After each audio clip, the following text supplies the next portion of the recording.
Hello, welcome. Today, joining me is Deb from the channel Omnivorous Reader. Welcome. Thank you very much. I'm happy to be here. So, we are going to discuss a book together today. The book which we're going to discuss is The Stone God Awakens. That's this book by Philip José Farmer. Um, so, I reached out to Deb earlier this year uh, to arrange a buddy read, and I suggested that we choose a Philip José Farmer novel because I know that Deb has read a few Farmer books and enjoyed them. I'm a big PJF fan myself, and I wanted to share that experience with someone. And this is a standalone novel, which I think it's the first time for both of us to read. Isn't that right, Deb? Yes, yes. I've Yes. never read this one before. So, um, yeah, but before we dive into that discussion, Deb has a wonderful channel with lots and lots of book reviews of across all different genres. Hence the name Omnivorous Reader. If you haven't already seen her channel, do please check it out. Um, but before we discuss this particular book, Deb, what is your experience with this author so far? Have you read many of his books? So I've been reading Philip José Farmer since I was a teenager, and he's always been a hit or miss author for me, but one that I keep coming back to because I think he's got fantastic ideas. And I often very much enjoy his ideas and his world building, and hence I enjoy his books. I can't say that there's very many that I don't have criticisms of, and I can criticize some of them quite harshly for a variety of reasons. But he's one of those fascinating authors that I do always come back to. Yeah, I think I would agree with that. So, among his books, what have you read so far? So recently, I read the first two from his Day World trilogy. It might even be bigger than a trilogy. I was really, really loving those. It's far more contemporary than a lot of the other things of his that I've read. And I thought that the writing was better. Really enjoyed them. I don't have the third one yet, but I will read it when I can get it.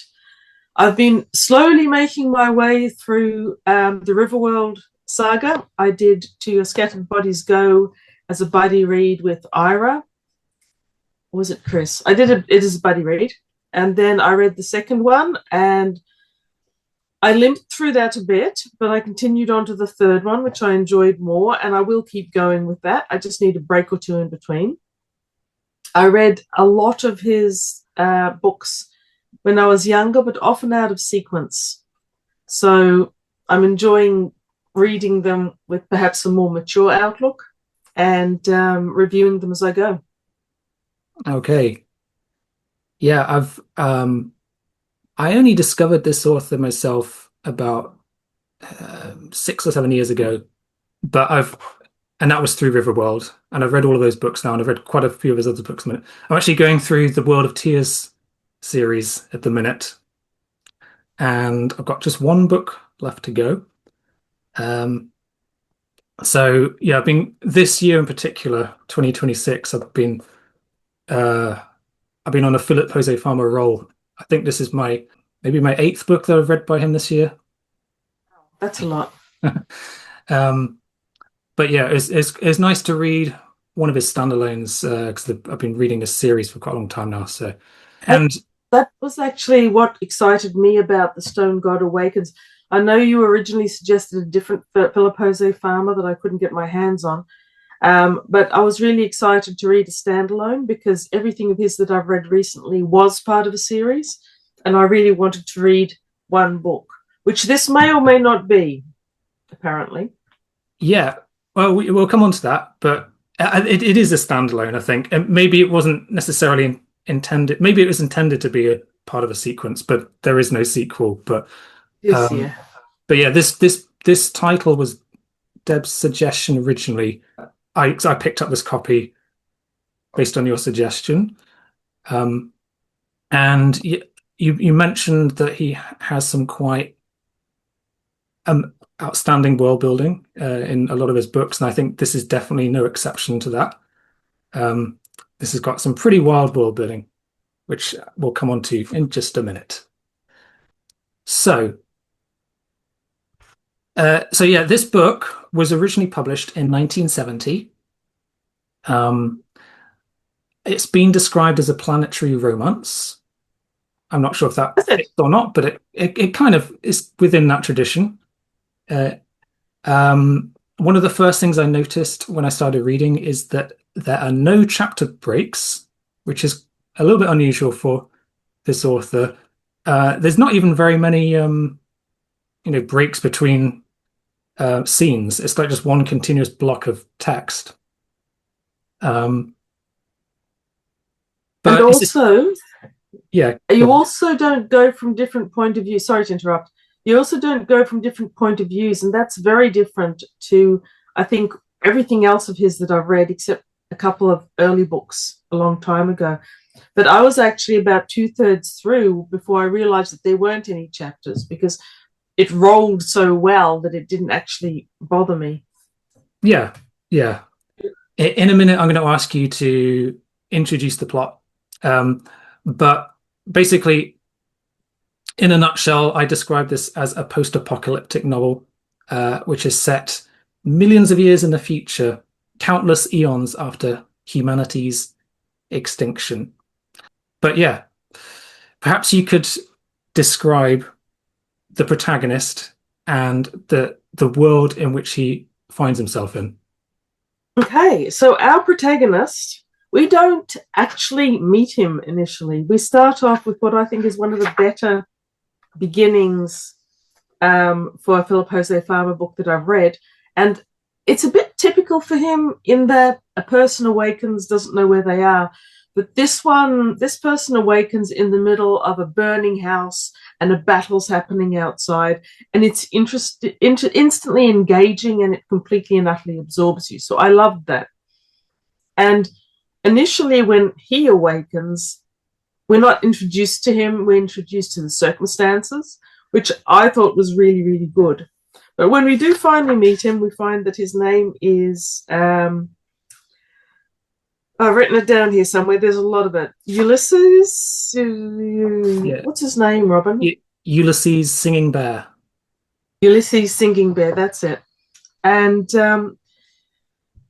he doesn't really know where he is, and he doesn't really know how he got there. But we and he get certain hints, and we realize that he is from 1985, and eventually that his last memory was of participating in an experiment to freeze atoms. So he's awakened in this world, and he doesn't know where it is. For some time, he's thinking, is it Earth? Maybe it's not Earth. He doesn't know where he is or when. There aren't any humans. There are a couple of different sentient races, and he doesn't really have any context for them either. Some of them look like they evolved from cats. They're feline. I think he describes them as being like a Siamese or a Burmese cat. Others similar to raccoons. And then we run into a whole heap of different species, races as well. And the stone god Awakens is him. He's been the god frozen in stone for a long time, only now he isn't. And he's in this world where he is a god and he is awakened, only he isn't a god and he has to deal with that. So that's the beginning. Do you think that's a fair description of the beginning? Yes, I do, and I think it's kind of in the tradition of books like When the Sleeper Wakes, in that someone falls asleep and then they wake up in the far future. I think it was an interesting the SF concept behind this one. I found quite interesting, although it wasn't really explored very deeply. But as you said, he's a scientist in his time, a biophysicist, and he's. I think the project that he's working on is a matter freezer. It's supposed to freeze all atomic movement in a piece of matter, which is I thought was quite interesting. This is an idea that obviously Farmer was quite interested in because it's also the technology that he used in Dayworld. Um, yeah, and so he becomes it's never really explained why or how, but he becomes petrified through this technology by accident, and it essentially becomes an indestructible piece of matter, like a statue, which is unbreakable. And it's suggested that he's left like this for millions of years, and then, as you said, he wakes up into this strange new world. We never really know why he woke up, I don't think. And we never really knew why he froze. But I did the crossover between Dayworld and taking it to the ultimate of how long matter can be frozen for. I thought that was really interesting. Yeah, and as you said, he's treated like a god, and I think part of this is because he's when he was in a petrified state. I think he was treated like a kind of deity for eons among different tribes, different peoples, and so on, including the cat people. And then the the statue wakes up, and they think, "Oh, this must be God." And then he further demonstrates his abilities, his knowledge, if you like, by teaching the local people um, skills and technology which they don't have, because basically the civilization that he wakes up into is quite a primitive state of technology. It's basically Stone Age technology, isn't it? They don't even I'd, have I'd modern tools. say I'd say Stone Age. At one point, I think he actually says it isn't Stone Age, even Stone Age, because they're not using stones in a certain way. But he teaches them to domesticate horses and about the bow and arrow, which they hadn't developed themselves. And also And gunpowder. uh, eventually, we get to gunpowder. Yes, Yeah, this was um, actually well, it's probably a bit too soon to talk about criticisms at this stage, maybe, but I think this, so. uh, I think one of the things I wasn't very convinced about his technological and engineering prowess, and that even later, and I don't think this is too much of a spoiler, but he even basically manages to craft a fleet of airships, um, basically from nothing. So that was a little bit unbelievable to me, but I always think about it, and this is a theme that a lot of books go into. I always think about it is if I was transported into another world, would I be able to do these things? Even after a lifetime of reading science fiction books about how people did these things, would I be able to? And the answer is largely no. I would not be able to make gunpowder even after reading this book and a lot of other books that do it. So I feel like our Ulysses singing bear probably couldn't either. If it was a computer and atomic matter scientist, I don't think it translates. But yes, yeah. So yeah, he wakes up into this world and becomes accepted by the tribe of cat people, which are basically bipedal sentients. And in fact, pretty much all of the sentient peoples that he encounters are um, bipedal races, which seem to have evolved from the stock of other animals. So we've got the cats, and the raccoons, but later on he meets other species as well, such as apparently elephants or elephant-headed and bats. people and bats. Oh yeah, bats, they're a big part of them. But in fact, you can see it on my cover. I've got the bat people here. Yes. Yeah. Gulika from the Dulhulika. I had to practice to say that. The bats are called Dulhulika. Okay, so while we were experiencing the factory reset, I checked on them. The cat's name is Wufia, Wufea, and he ends up living with them. But the other side of the battle that he woke up in the middle of was the cats against the raccoons who had come to steal the stone god off the Wufia. The raccoons were called Wagarondit. Hooray. Right. Yeah. Anyhow, the cats get to keep him, and he wakes up as a god, but then for no particular reason that I can see, he decides instead of just living there with them and being happy, he's got to travel out into the multiverse, figure things out. And the cats have told him about this malign malign thing that they call the Great Devourer, and which you can just see on the horizon. It sounded a bit like a mushroom cloud to me, but it's actually Wurutana is the name of it, and it's a tree. Now, in order to get there, he has to make the Wufia, the cats, make alliance with the raccoons, which the cats are a bit unhappy about that. They actually thought their god would arrive and wipe all their competitors off the world, but no, he makes them all make friends, and then they get together, a hunting party, and travel towards the tree. Right. And this is where the real adventure begins. Yes, for me. The tree is quite a wild concept. I think the term tree is a bit of an understatement, really, by any normal conception of what a tree is. Have you read Brian Aldiss' Hot House? No, I did. I'm familiar with what that book's about, and when I was reading this, it did make me think of that. It's I on my think list that of things to read. But anyone, I love that book.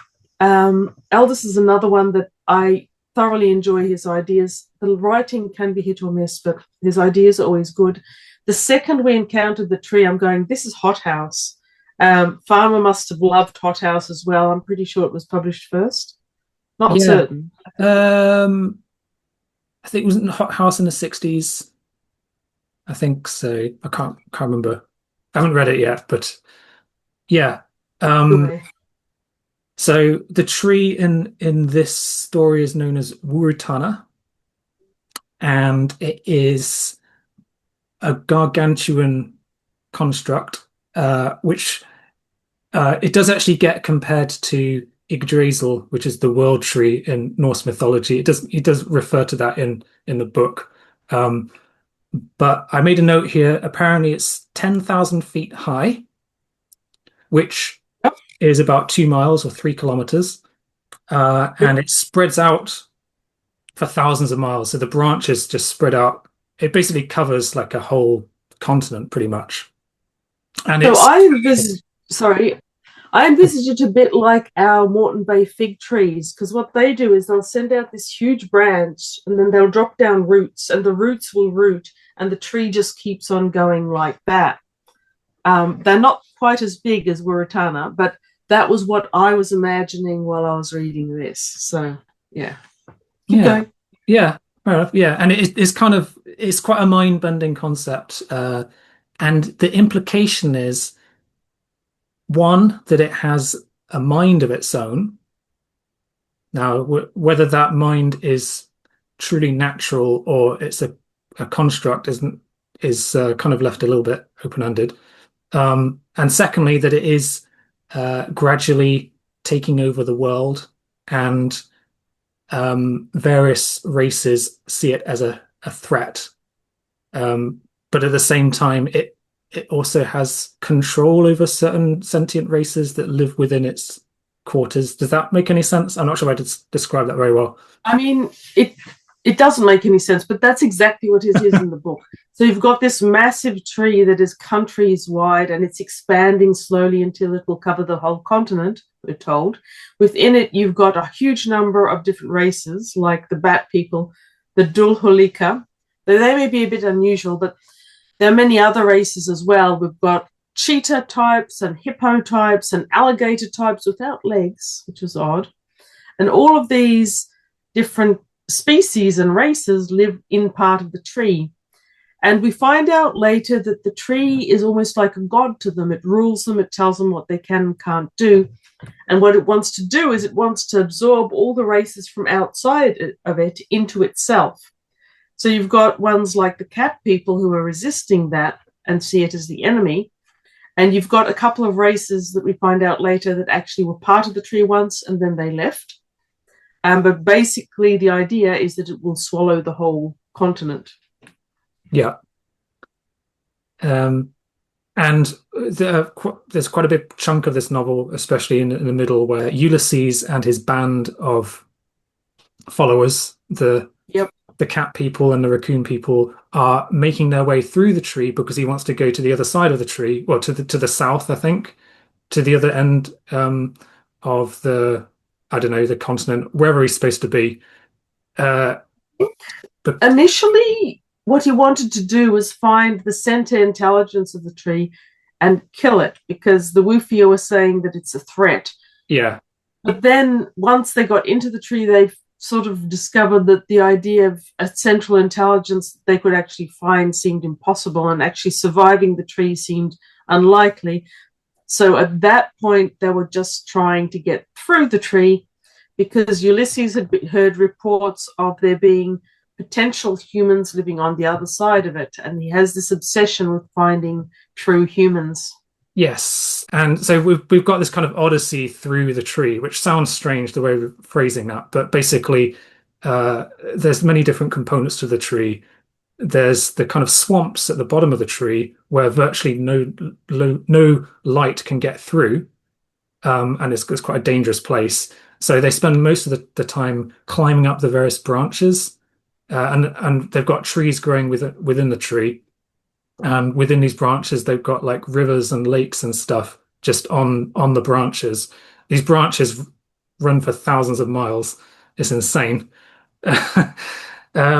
And so it becomes like an epic journey, where just staying alive is a struggle for him to, eventually escape the tree and try and find these rumored human beings who may or may not be humans as he knows it from his time. Uh, so So, that's without being too spoilery about the tree, which we could probably discuss this tree for 2 hours all on its own, there's so much there. yeah, Um, but there was that one event in the tree when their bat guy tells them to sleep in a cave, basically, and they wake up being taken captive by these giants. Um, is it spoilery to talk about that, do you think? no, I don't mind. This is another one of those races of sentience. We just haven't mentioned them yet. Yeah, But the thing is, I found there are references to Gulliver's Travels as well as Edgar Rice Burroughs and a whole heap of other ones. He even uses the word Brobdingnagian. I hate Rob that word from Dignagian. Yes. Gulliver's. That's yeah. But Um, when the giants come into it, they're sleeping in this cave, and the giants erupt out of the back, take them all hostage, and then drag them down below. And maybe it's just because I read The Hobbit on average once a year of my entire life. I'm just going, this is Tolkien. This is what yeah, happened to The Hobbit. yeah. It did remind me a bit of The Hobbit actually, that bit. And um, so a couple of points. The giants. I think it suggested that they evolved or came from bears. They're kind of bear-like ogres. Yeah. Um, and the whole Gulliver's Travels thing. If you've read a lot of Philip José Farmer, you will notice this word Brobdingnagian. It must have been his favorite word because it appears all the time in his books. Anytime he gets an excuse to say something is huge, he'll throw in that word. Uh, so that was just kind of his signature. Well, I've never seen it used anywhere else, but it's always in his books. Uh, It's actually on his website as well. There's a pjfarmer.com website for Farmer, and that word appears there prominently as well. So, yes, you're probably right. It's probably a Farmer thing. um, yes. Now I won't go too far into the plot. I don't want to spoil too much here because I do recommend this book overall on the whole. It's quite an exciting adventure, but yeah, eventually they do make it through the tree, and that's when they come into contact with the elephant people civilization.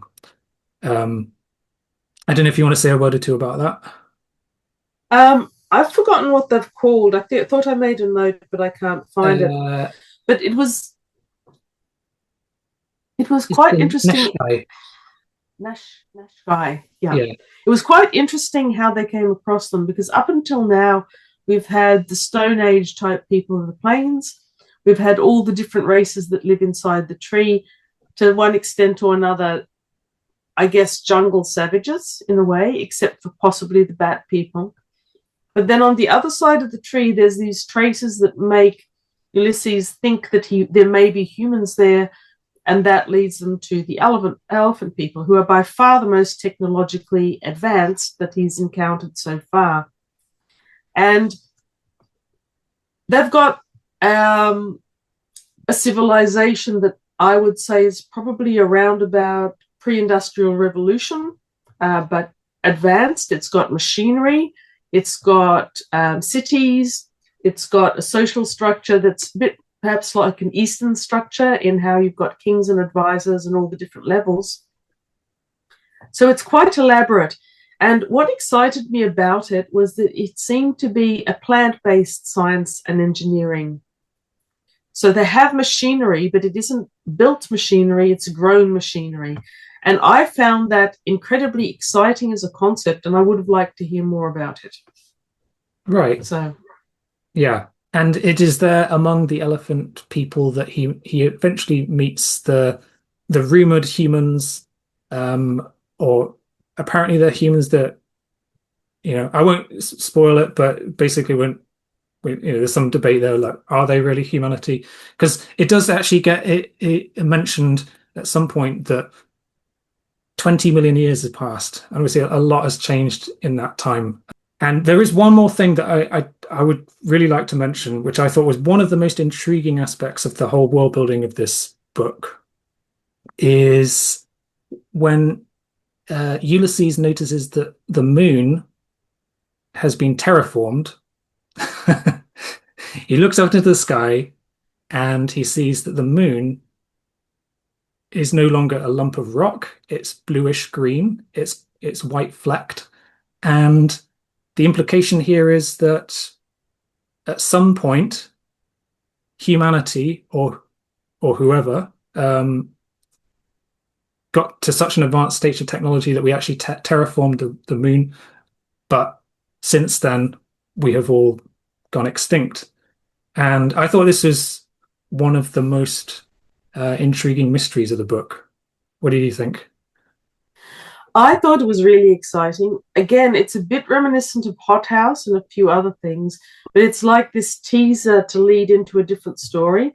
And there's always the question, well, is humanity really extinct, or did they just move to the moon because of some great apocalypse that's happening? That seems like an obvious next stage in the story to find out what happened there, because all we have is hints. And I think he also mentions something about seeing the sun rising on the moon, and I believe at some point it sounds as if the moon might be in a different orbit than it is today. I think he Right. talks about it being larger or something like that. Yeah. So So, yeah, there were quite a few elements of the story which could have been expanded upon if he decided to write a sequel. And it it did end in such a way that it suggested that a sequel could be. There were some unresolved questions at the end. Having said that, I was still quite satisfied with the way it ended. I don't think the story needed to be expanded, but you could see I think he left it open with that possibility. I wasn't quite that satisfied with the ending. It was an ending for a small story arc. I didn't feel like it was an ending for a large story arc. And it also felt to me like the pacing in the novel. So you've got the original pacing where he's learning about the cat people and they're traveling through the tree. And then when they reach the elephant people, we start to get more of a militaristic technological bent. And I feel that the tone of the writing for the early bit is a lot more adventure story. And at the end, it becomes a little bit depersonalized, as if he's trying to get through a lot of chunks of information to get to somewhere that he's trying to. I'm not unhappy about this as a standalone book, but I don't feel like it was meant to be one. Yeah, I think that's a fair point. It certainly reads like it could have been a series, and I think you can see that in several of Farmer's books. I think he started something. You think maybe I could pick this up again at some point. And I don't know. I'm just speculating here. Um, but yeah, that is very true. The tone of the book does kind of change, um, and yeah, the final kind of third of the book maybe is it does take on quite a sort of military sci-fi sort of tone. Um, Which I enjoyed. I did yeah, quite enjoy that I last actually I book. did think he wrote the action sequences pretty well, better than some of his other books. Yes, actually, now that I'm thinking about it, some of his other books, when I've read action scenes or fight scenes, I've thought this is not his skill set. He can't image it very well. It doesn't come through to the reader that well. But here I would say that that is not the case. I think that the fighting scenes were actually very interesting. And I've still got a clear picture in my head of what was happening and who was doing what. So, yeah, Yeah. I think they did well there. So I would like to just go on to your kind of overall thoughts of this novel. So I think we both enjoyed it. Is that fair to say? Yeah. Um, what did you like about this book, and where would you kind of rank it alongside other Philip José Farmer books? What I did love about it, I loved the biological sciences side of it. The tree was fantastic. The idea of all these different races having evolved sentience, I would have liked to see that pursued more because it seems to me unlikely in an evolutionary scale for that many types of sentience to evolve naturally. Sentience, especially conquering sentience, which all of these races essentially were, doesn't tend to play well with others. So if you've got cat people living right next to raccoon people living next to other raccoon people, it doesn't it doesn't seem likely that that would be an evolutionary No, and thing. let alone elephants evolving into kind of humanoids, bipeds. That doesn't really make any sense. To me, if we're going to look into this scientifically, or in any serious sense, it feels more likely that these races were the products of something, some engineering of some sort. Uh, yeah, And I guess that's where the majority of my disappointment with this book, which isn't high because I did enjoy it, but the things that I'll remember being disappointing is that you had this fantastic stage to go into the biological stems, which were there. He describes them. I wanted more of them. And I want to know if they came from the same sort of genetic manipulation that evolved all these different races, because elephants, pachyderms, standing on their hind legs and walking around is not natural. And Jose Farmer even mentions that it isn't. This is a race that is not physically apt to its environment. It seems like he had a concept about where they all came from that he keeps hinting at here and there that never really comes through. And I think at some point he maybe lost a bit of interest in that part and the tree and went right into his military campaign, which was good, but not as interesting to me as engines that grow in fields. right. So, So for me, um, yeah, I think overall I did really enjoy it. Um, yeah, it does have some flaws, but I think um, the concepts were very interesting. The all-encompassing tree, the mysteries, of which there are a few, such as the terraformed moon. And I suppose I don't know if you can call it a mystery or, but where do these evolved races come from, if indeed they are involved? Because it doesn't seem that likely, as we've just been saying. Um, the biodiversity, the ecosystem of the tree is really interesting. And as we've just been saying, the action and battle sequences are quite exciting and a little bit better than some of from his other similar stuff. Um, were there any other aspects of this book which you weren't so impressed with? I There, suppose, yeah, go on. there were a few. Yeah, So Ulysses Sinking Bear himself,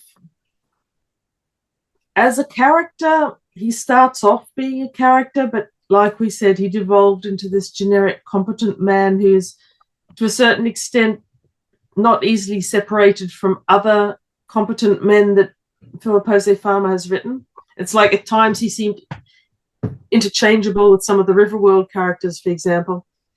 He's not a very nice guy, let's just right. say.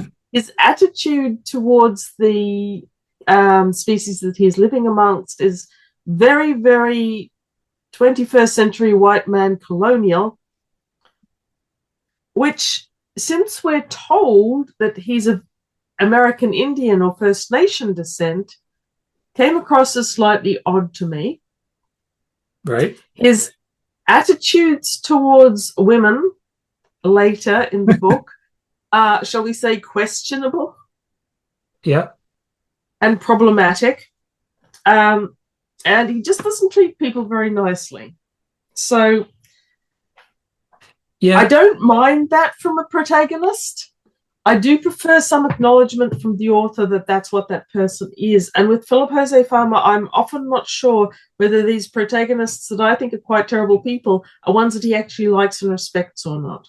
So, No, I agree. He's not a particularly likable character. Also, I thought another aspect, well, one thing I would have liked to have seen more was his backstory, his 1985 life. And I think he perhaps would have been more compelling as a character, even if maybe not as likable, but if we could see what his life was like before. And we learn in passing that he had a wife and three children in his old life. And it's just one reference to it in passing in the whole book.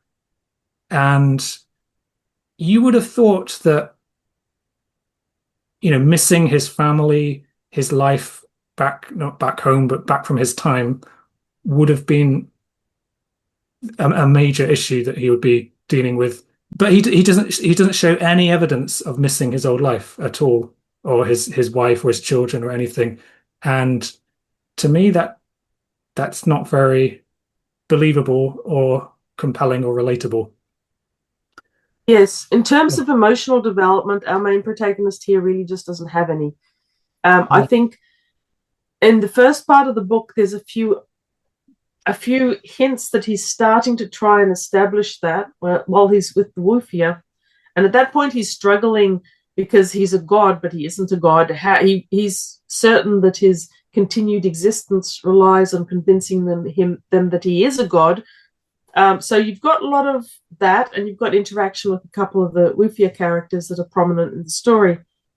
And I think at that point, we are getting some sort of emotional intelligence or evolution from him. But by the time we've hit the tree, I think the author became way too interested in the tree and the adventure, and he sort of neglected that, and it never really came back.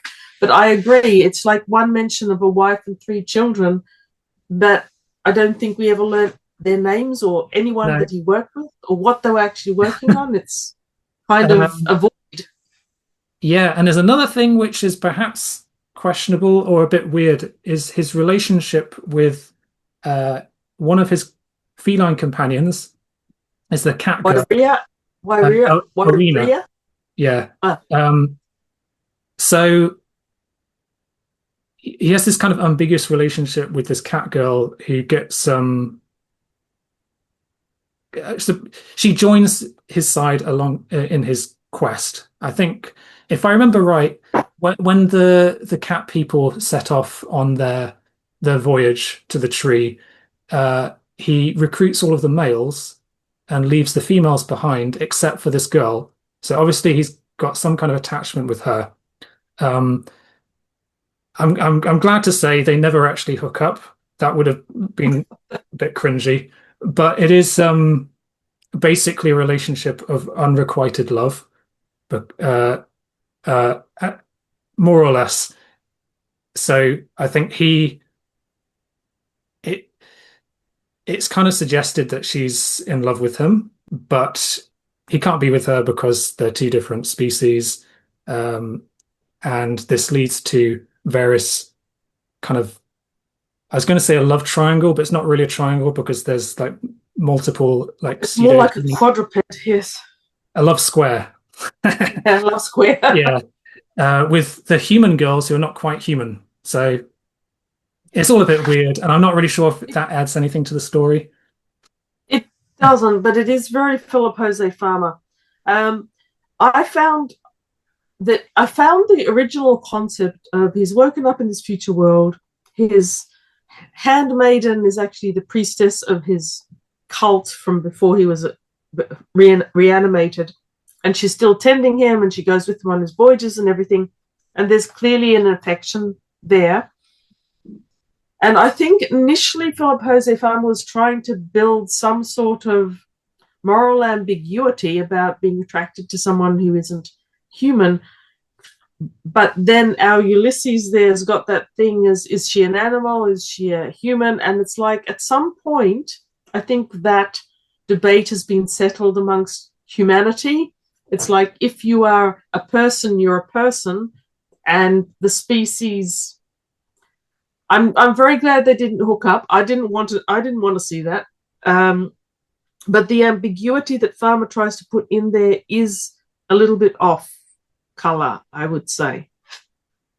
And that never gets better, really. But you haven't told me what you think about it. You said Oh you yeah, liked it. yeah. So no, I did like it overall. I think for the reasons I've mentioned, I thought it was a really intriguing concept. I thought it's a great hook. Waking up into this future world where nothing is as it seems or as how he remembers it to be. I love the idea of these different evolved races and the crazy world building and the mysteries. Overall, I enjoyed it. It's definitely got its flaws. I wouldn't say it's my favorite Farmer book. Um, I think I've read a bunch of Farmer books this year, and probably my favorite so far has been Time's Last Gift, which is a time travel story, um, which actually does have a few things in common with this book. It does Um, have themes that he continues throughout yeah, all his. quite a few of his novels have people or protagonists in primitive societies. Um, yeah, Conquering with their knowledge.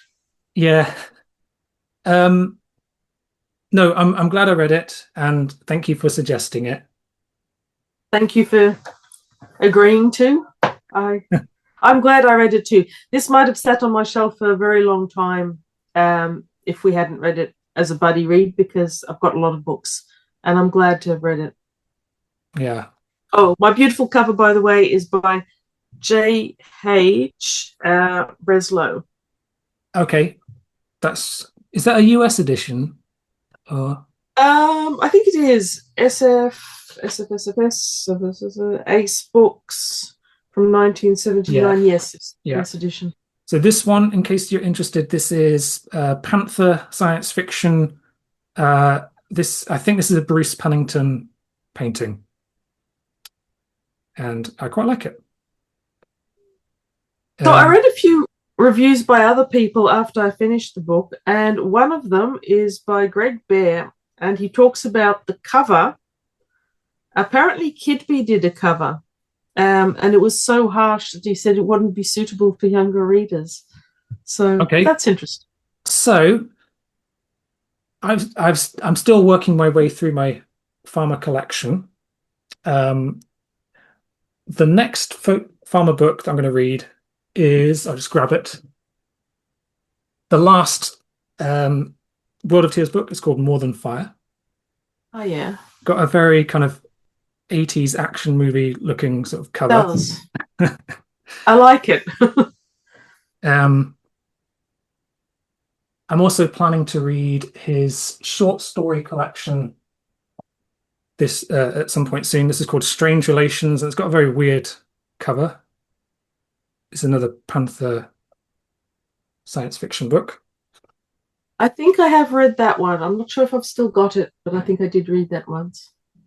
How about you, Deb? Do you have any more Farmer books on your shelf? Well, I really need to keep going with Riverworld. I've given it a bit of a break. I might need to give it a bit more of a break. And then I'll move on to book number 4, which I own, but whose name I've forgotten.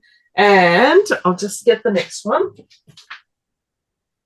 Where are you?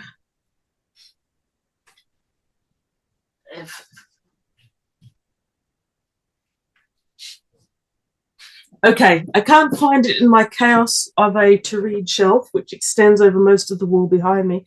But while I was in England recently, I think it was at Zardos, I found The Lovers, which is the Philip José Farmer book that I read sometime when I was a teenager, which is highly questionable. And I want to read it and see if it is as questionable as I remember. Yes, yes, that is that one. That's the one. Mine's in worse condition. This is a good one. Is it? Yeah. Yeah. Although it's certainly questionable, but it's enjoyable. I remember it having some great concepts, and I've been listening to other people lambast it ever since, and I really wanted to read it for a long time, but I just couldn't find it. And now I have it. So that's probably going to come before Riverworld. Okay. And also you've got the Dayworld book 3, right? No, I've read 1 and 2. But I don't have. You still need to read that one. Yeah. Okay. Find it. Yeah. Great. Well, thank you for your time, and thank you for suggesting this book for this buddy read, and also your patience, because we've had a lot of technical issues getting this call started, but we got there in the end. Thank you very much for doing all the technological things to get us there in the end. And thanks for the buddy read. Like I said, I wouldn't have read it for a while otherwise, and I'm glad I did.